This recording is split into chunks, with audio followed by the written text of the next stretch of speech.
ibinogo mu bifurire. Dushaka kwakira gukama k'umukama kugira ngo twitegurire amaza ya Mesiya uje kudukiza. Tumwitegurire azosange turi mu nzira y'ubutungane n'amahoro. Tumwitegurire mu gusanga ko azoza asanga umutima wacu usukuye umeze neza. Ni Imana y'imbabazi n'ikigongwe ikajaniranya umunyakabi igashaka yuko ahinduka. Nidufata ingingo yo kutizingitira ku by'isi, twerekeze umutima wacu ku byiza by'ijuru. Aho hose rero duhura mu guhitamo tugahitamo nabi, tugashaka kumatira ku isi n'ibyayo, dusaba umukama w'ikigongwe. Mbirega ku Mana mushobora byose, kuko nacumuye cyane mu byiyumviro, mu mvugo, mu ngiro no mu kwibagiriza by'anategerezwa. Niko naracumuye, ncumura abizi, ncumura n'ibigirankana. Nico gituma ntabaza Mariya mu mpimbazo nyamubikira n'abamarayika n'aberanda bose, namwe bene wacu munsabire ku Mukama Imana yacu.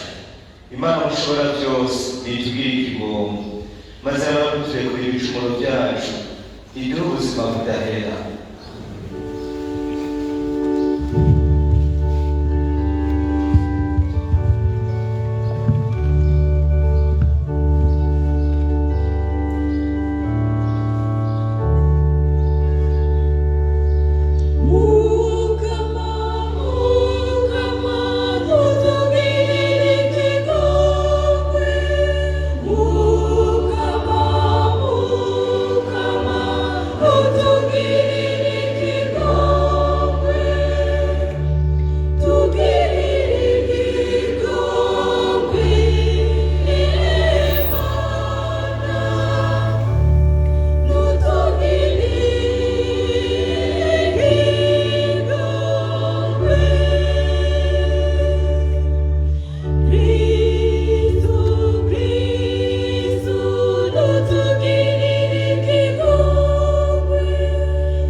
Mana mushobora byose n'ikigongwe, mu gihe turiko turihutira gusanganira umwana wawe, ntiwemere ko umwitwarariko w'ivy'isi wotubera intambamyi, ariko ntudukaburire ubwenge bw'ivy'ijuru kugira ngo tubashe kuba abiwe. Tubigusabishije Yesu Kristo umwana wawe akaba n'umukama wacu, we Mana musangira ubuzima n'ingoma mu bunywanyi bwa mutima mweranda, ubu no mu myaka yose.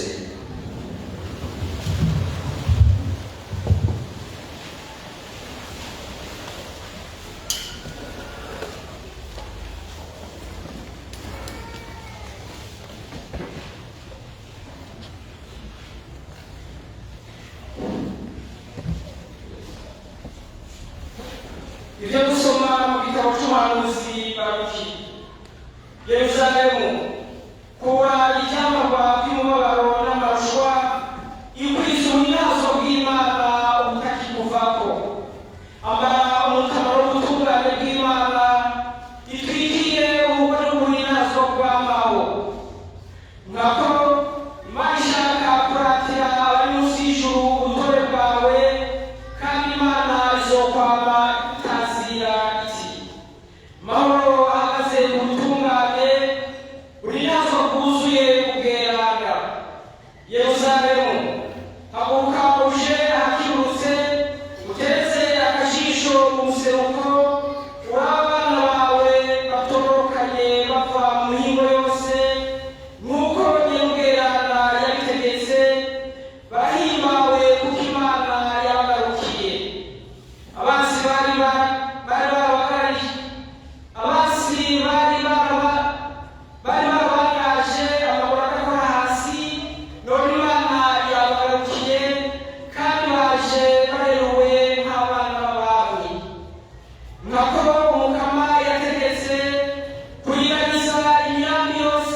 bwo kubura umuzo wa Kristo.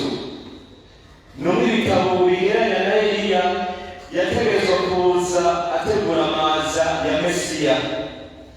Uyo Mesiya rero yaraje ni Yesu Kristo, naho abanyisirayeli batari bake bataramumenya ko yaje. Kuri twebwe rero nta mpari zibikenewe twibaza ngo yaraje cyangwa ntiyaje. Iki gishinga kandi cyangwa mweranda kirabitwemeza. Abakunda gusesangura mu byakahise bobona yuko urukurikirane rw'abategetsi rwabayeho gutya nyene. Uwo rero Yohani Batista yabura yahavuye aza ni Yesu. Uyu munsi twumvise atubwira ko dutegerezwa gutegura amayira kugira ngo tubone uwo mukiza arungitswe n'Imana. Uburyo batubwiye dutegura ayo mayira twabwumvise, n'ahantu dutegerezwa gukorera neza. Imitumba ikaringanizwa, ahari ibinogo hagafurirwa, ahari ibidunduri hakaringanizwa, inzira zigoramye zikagororokwa. Birasa n'ibyo twumvise mu gisomo cya mbere mu gitabo cy'umuhanuzi Baruki ishingiro cya ico nyene. Twokwibaza tuti gufurira ahari ibinogo, kuringaniza ahari ibidunduri, twibajije yuko ari ubutaka kumbure vyokava vyoroha. Uburyo bwaragwiriye, urafata ikimashini arahari ikinogo urafurira, ari umusozi kirawutaba mu kanya gatoyi. Ariko naho n'ubutaka busa n'ubworoshe birasaba kigoro. Ariko ico Yohana tubwira turinganiza si ubutaka, n'umutima wacu. Mu mutima wacu wari waremwe uringaniye neza, uringanijwe n'ubutungane bw'Imana n'urukundo rwayo.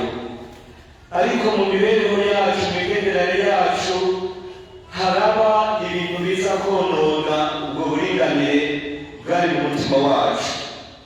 Ni ibidunduri, ibitumba, imisozi, ni ibinogo. Ari igereranyo bisigura ibidunduri, ibintu bitubuza kubona abandi aho bari, ntubone uwundi. Ni nka ya mvugo nakakubwiye ngo kutakimbona ubu ntukimbona. Kare mwari mukundanye mwarahuza, mugabo ubu ntukimbona. Vyavuye kuki? Nizigo yazanye umutumba ukubuza kumubona. N'urwango. Nivyo byose bituma abahora bashize hamwe barabumvikana, abahora buzuye batagihabwa uwaka. Ibyo bita na bino imikobeko, ibinogo, murumva ko bisigura agahaze.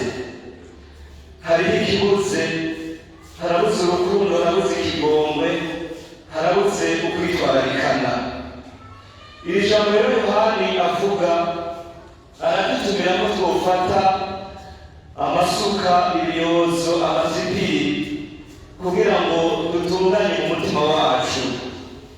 Erega abantu baguma basibanganya amayirukama yaduteguriye gucamo baruzuye.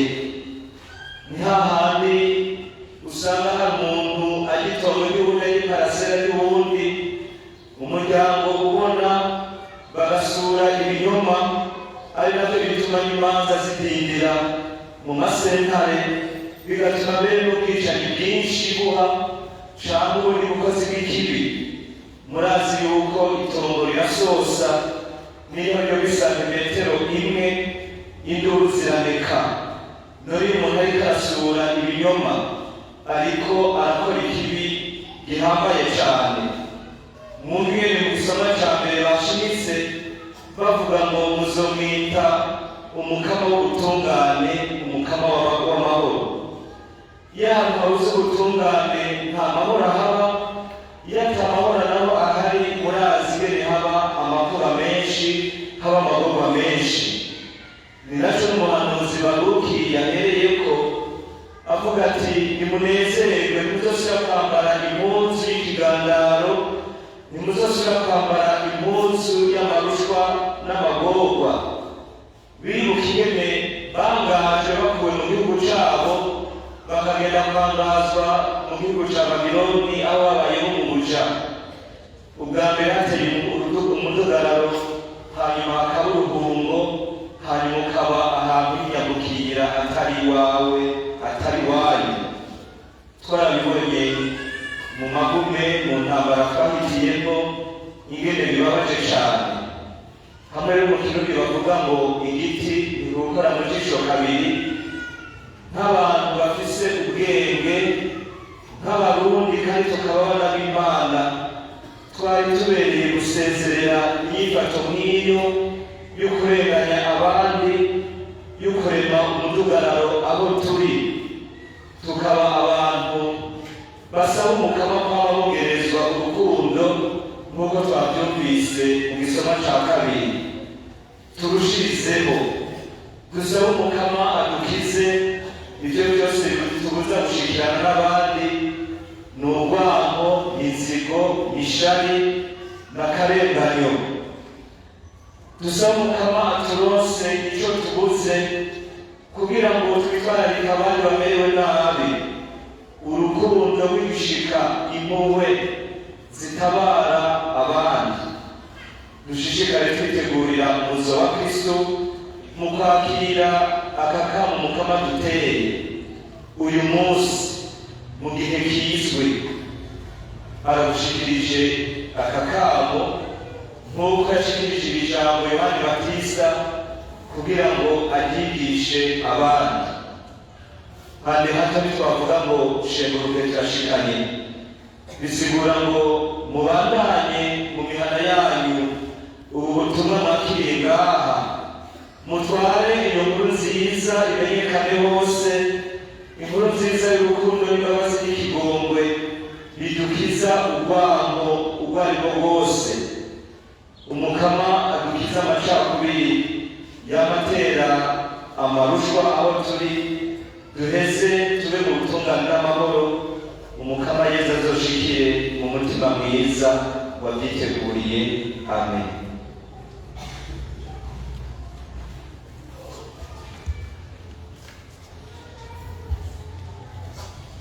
Muhaguruke tugaragaze ukwemera kwacu. Ndemera Imana y'ubwenge, Data mushobora byose, yaremye ijuru n'isi, ibiboneka n'ibitaboneka. Ndemera kandi umukama umwe Yesu Kristo, umwana w'ikinege w'Imana, yavyawe na Data atamyaka iravugwa. Ni Imana iva ku Mana, n'umuco uva ku muco, ni Imana y'ukuri iva ku Mana y'ukuri. Yaravyawe ntiyaremwe, asangiye kamere na Se, vyose vyaremewe kuri we.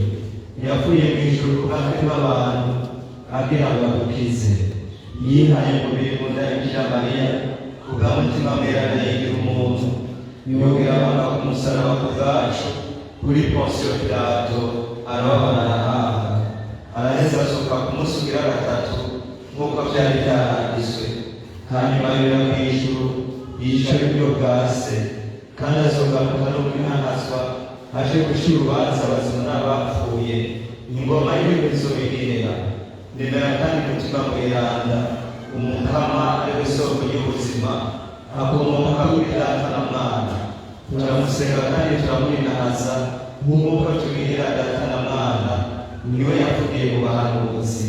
Ndemera kandi Ekleziya imwe nyeranda katolika kandi ishingiye ku batumwa. Ndemera kubatisimu ikora ibicumuro n'imesa, ndorerezi y'abapfuye n'ubuzima buzokurikira. Amen. Dusabe. Rero wacu idushyiramo twese dutakambira umukama atabaza abantu bose amahoro ku isi, kandi azobarose ubuhino mu ijuru.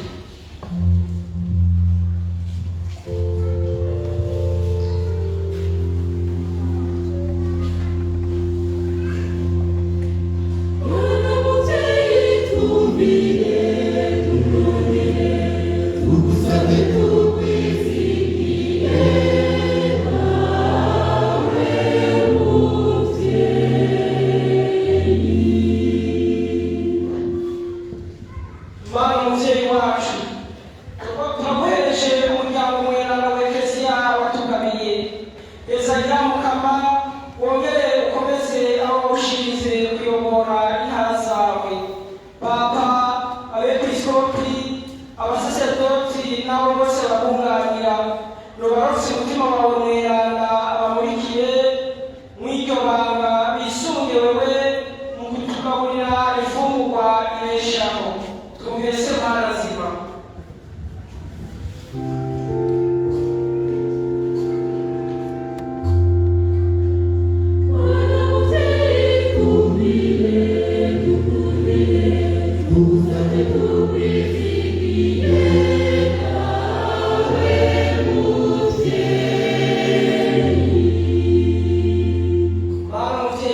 gitangiye twumvise Mana nzima.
Nimusabe bakundwa b'Imana kugira ngo ishimwe ryanje ari ryo rwanyu, ishimwe ry'Imana Data mushobora byose.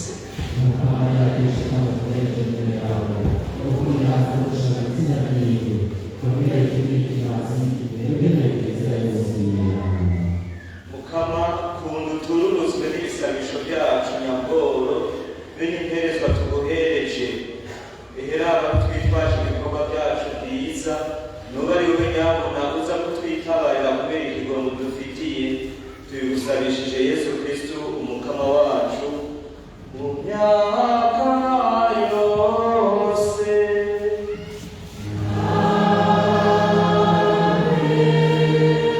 Orane umukama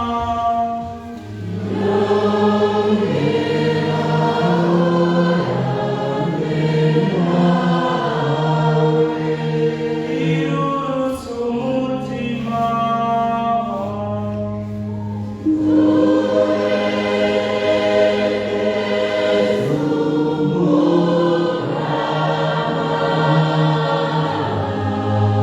Nidushimire umukama Imana yacu.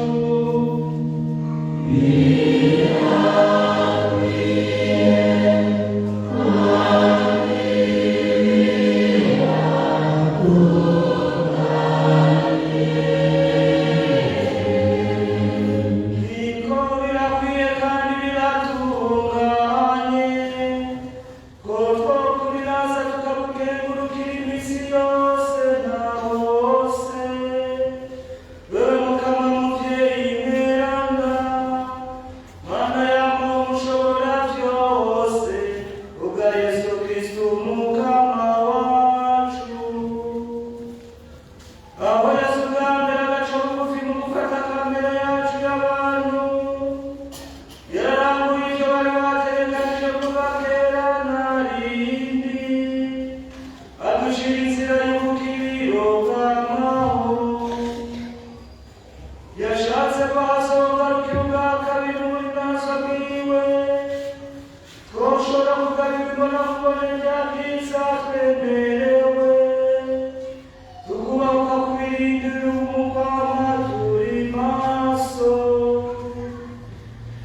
Nico gituma twiyetse kubamarayika bose uko bangana, tugashiramwo n'abafise ububasha bose bo mw'ijuru, ngo dutere ururirimbo rwo kuninaza, kandi twame tuvuga tuti: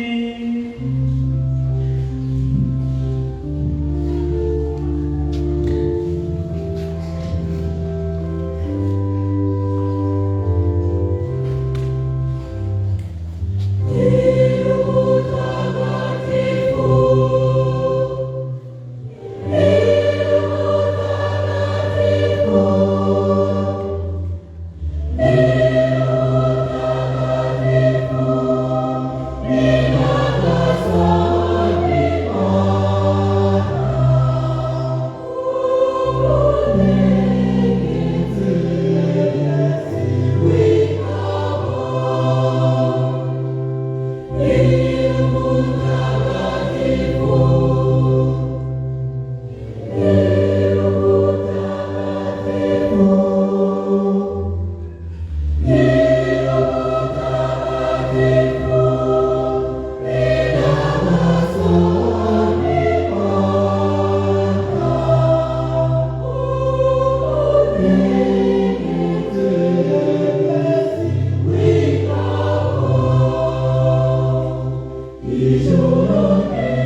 ugakengurukike umutima mweranda atagatifuza irishikanwa rihinduke bitubere umubiri n'amaraso ya Yesu Kristu umukama wacu. Igihe bagira mufate agira bakangure kubabara uko abyishakiye, yafashe umukate arawukengurukira arawumanyura, awohereza abigishwa be bavuga ati akire murye mwese, iki ni umubiri wanje uza gutangwa ku bwanyu.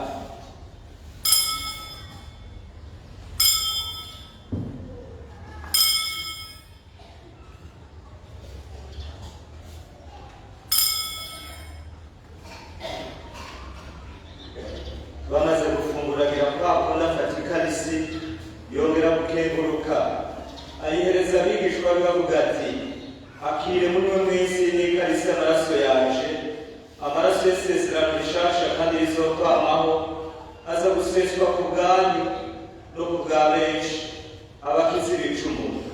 Ivyo murabigire munyibuka.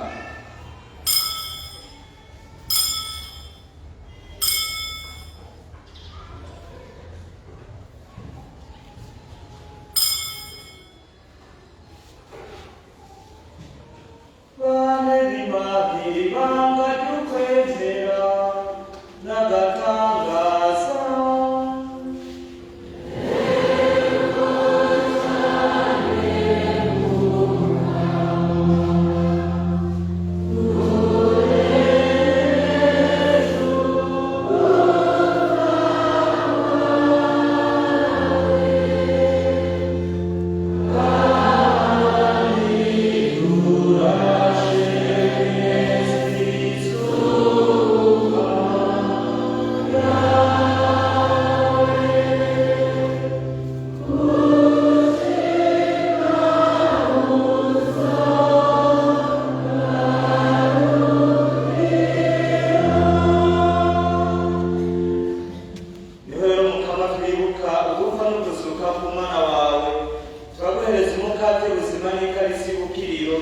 tukanakenguruka ko duteye iteka ryo kuremuka imbere yawe tugushikanira inguka.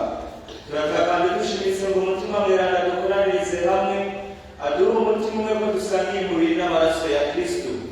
Yuka Mukama Ekleziya y'abandi ku isi yose yuzuzemo urukundo, ibuka umupapa wacu Francisco n'umwepiskopi mukuru wacu Gervaze bashimiye ubusa nabo bose bashinzwe umuryango w'abakristo. Mana nzima, duhe umutima wawe aze mu mutima wacu adukomezemo ubutungane n'amahoro, umwe wese abe umutumwa aharanira izo ngeso nziza zituranga nk'abawe. Ubu na Mukama utwakira abacu barengutse dusabire uyu munsi Eric Sibomana, Leonce Ntahokagiye, Damien Banyatuyaga, Gerard Ndayishimiye. Wibuke n'imitima iri muri purgatori bari baremeye barabyizwa barishushanya batyo n'umwana yadupfiriye nubatabaye basangire rizuka. Ibuka kandi bene wacu bamaze kureguka bakwitabye bizigiye kuzuka, nabo bose bamaze gusezera isi ubakira iwawe bamunoshowe nazo bwawe. Natwebwe Mukama twitakabe twese tugire ikigongo, tuze dusange nawe ubuzima budahera.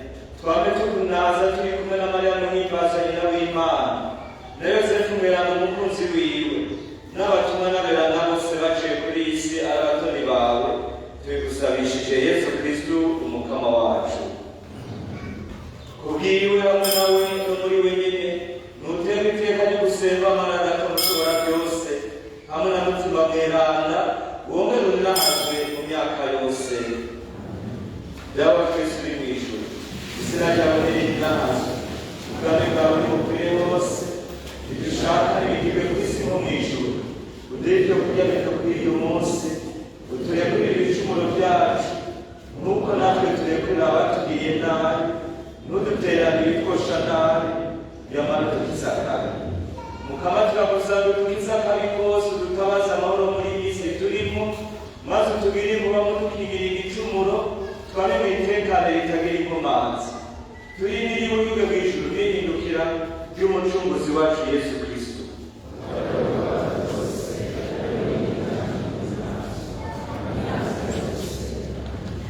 ukama Yesu Kristo nabwiye abatumwa bawe uti ndabasigaranye amahoro, ndabahaye amahoro yanjye. Nturabe ibicumuro byacu, urabanyaho n'ukwemera muri Eklesiya yawe, uyitabaze amahoro n'ubumwe, maze ishaka ryawe rirambuke. Wowe nyine ubuzima n'ingoma imyaka yose. Horana amahoro y'umukama.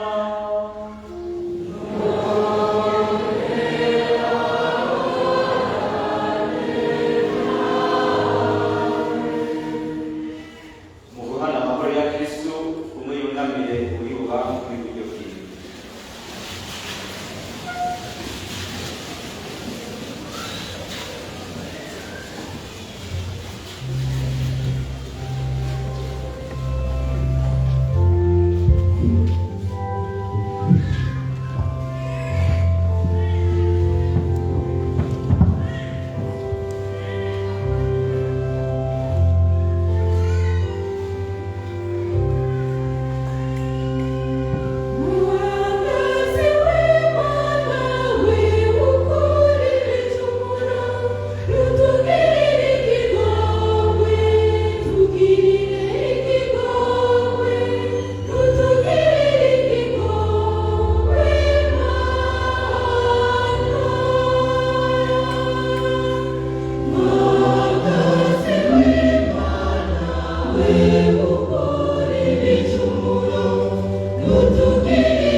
Wewe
Oh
mukama twe twahagijwe imfungurwa z'umutima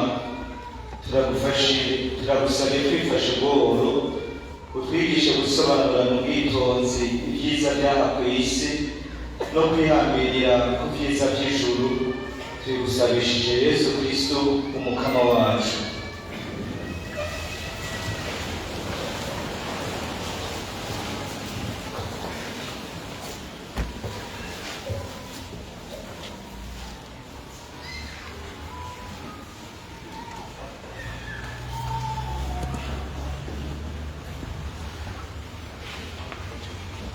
itangazo ryerekeye ishyirwa mu ngiro ry'imigambi ya paruwase.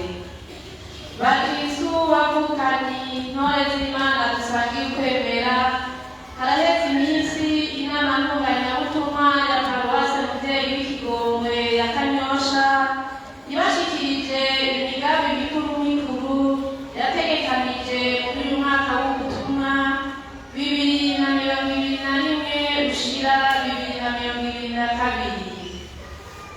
Muri iyo migambi harimo kubaka inyubako nk'atakibanza yo gusengeramo mu Busoro, kugura ikibanza mu Ntenga, kugura umuduga wa paruwase, intebe zo mw'isengero, hakazokenerwa uburyo bushika imiliyoni hafi 400 mu mafaranga y'amarundi.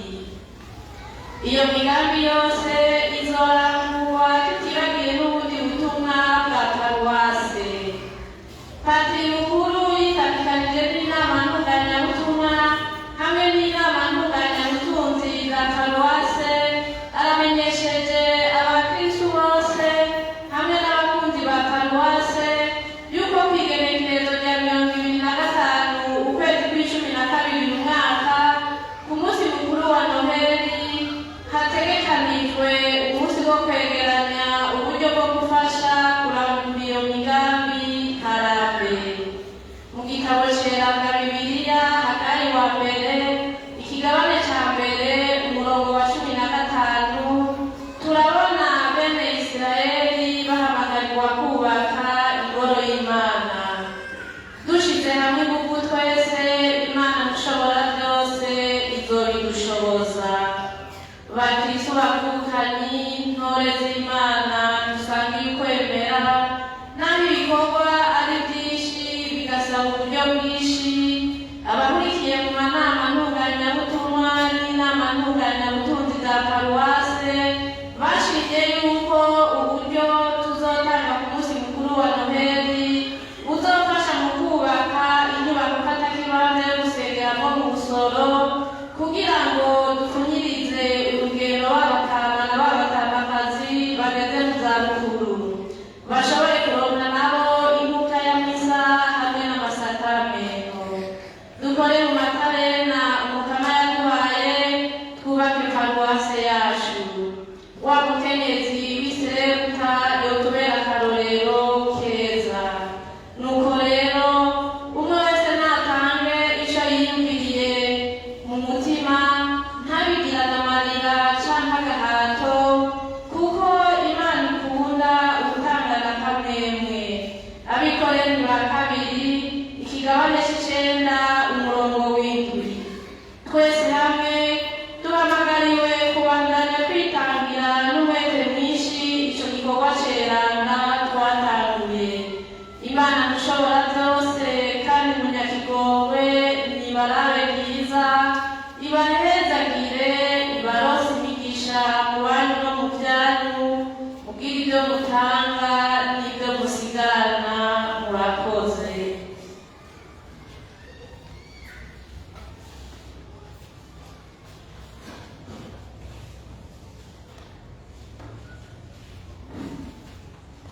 Amakuru ya paruwasi Kanyosha itegerezo rya 5 Kigarama uyu mwaka. Icivugo twubake ekereziya y'umuryango mu gutunga ijambo ry'Imana mu kurisoma.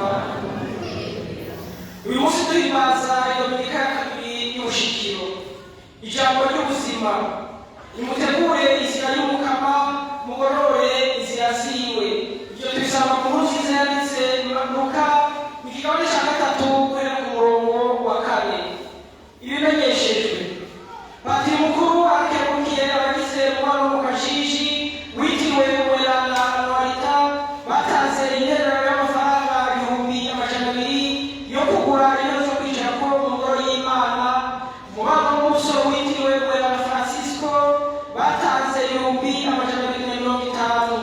Abakristu babiri umwe yatanze amafaranga 100,000, uwundi yatanze 200,000. Imana ibongereze imigisha n'imihezagiro. Ku munsi w'Imana uzagerekezo rya 12 Patiri mukuru asoje guhereza imbuga ya misa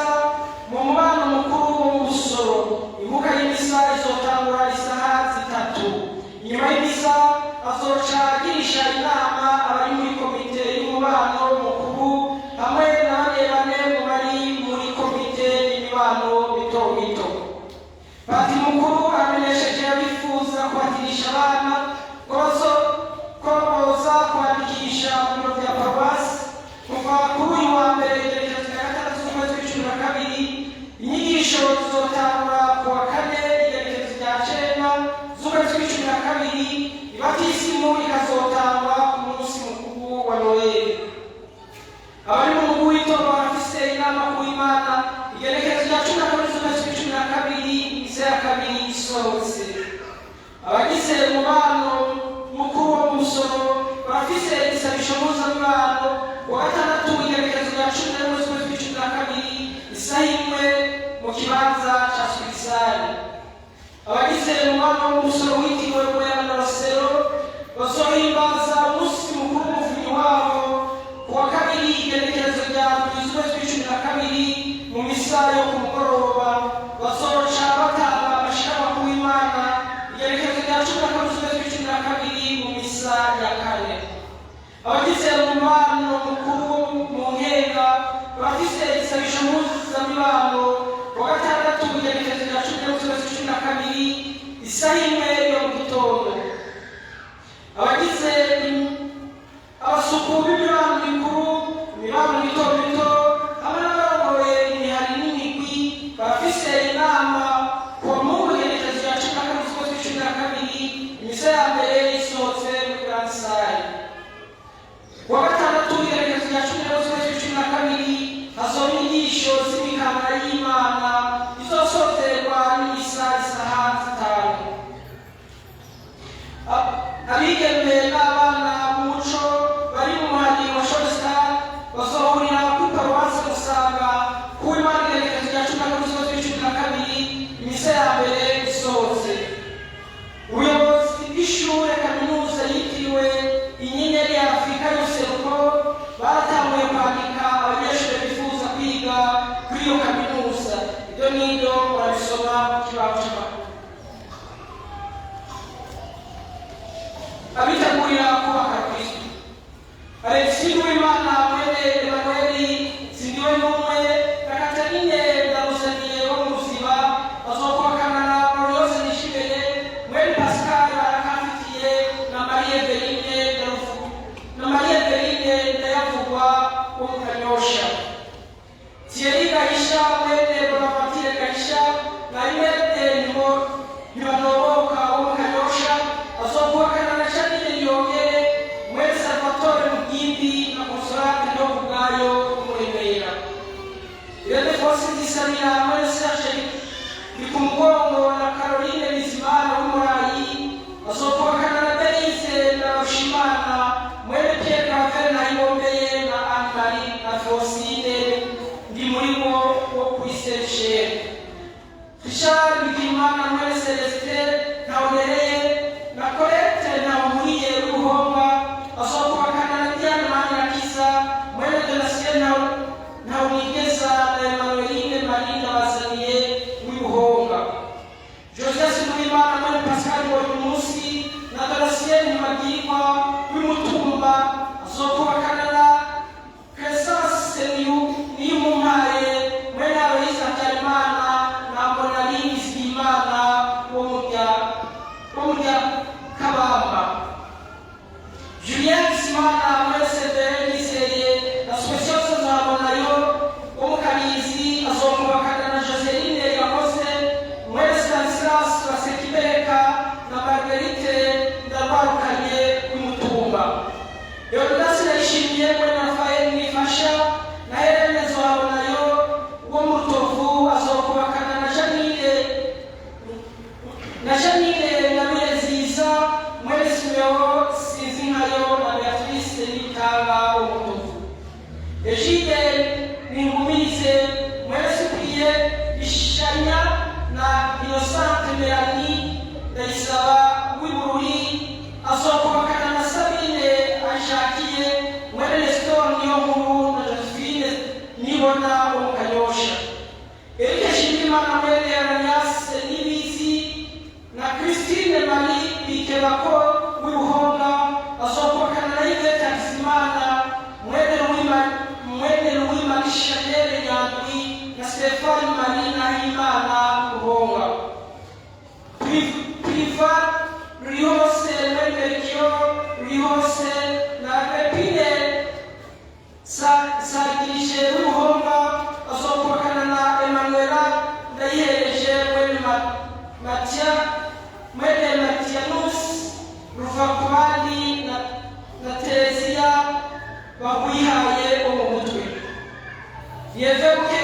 Samuel Gabriel Singirankabo na Josephine Ngendaho muri wo mu Kanyosha azokubakana na Marie Chantal Kazanyuweze mwene Pascal Mutoyi na Modeste Gahungu wo mu Kanyosha.